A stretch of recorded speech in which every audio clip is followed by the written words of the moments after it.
Qui dit e-commerce dit business. Pour faire du business, il faut du trafic. Et pour faire du trafic, il faut avoir un bon SEO.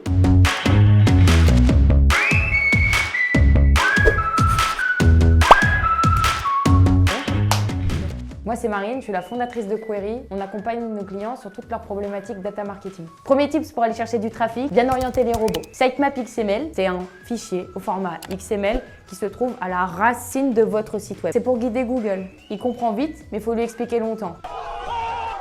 Le but de votre sitemap, c'est d'arriver à aiguiller le robot pour lui dire quelles sont les portes qu'il va pouvoir ouvrir sur votre site, quelles sont du coup les pages qu'il va aller explorer, crawler pour les faire remonter dans l'index de Google et les rendre visibles auprès des internautes. Notre conseil pour le sitemap, c'est d'avoir un fichier sitemap par template de page. Pour un e-commerce, vous avez des templates de pages produits, catégories et finalement toutes les autres pages qui gravitent autour de votre site. L'objectif, c'est d'arriver à donner tout de suite de la visibilité aux robots qui arrivent pour visiter votre site sur les pages produits et les pages catégories. Ce sont les premières qui doivent être visitées, qui doivent être remontées dans les moteurs de recherche et qui doivent être accessibles par les utilisateurs qui font leur recherche sur Google. Nous vous conseillons de faire 3 sitemaps, un pour les produits, un pour les catégories et un pour les autres pages et de centraliser ces 3 sitemaps au sein d'un seul et même index de sitemap et de rendre accessible cet index de sitemap à la racine de votre site. 2 moyens de contrôler si votre sitemap existe et s'il est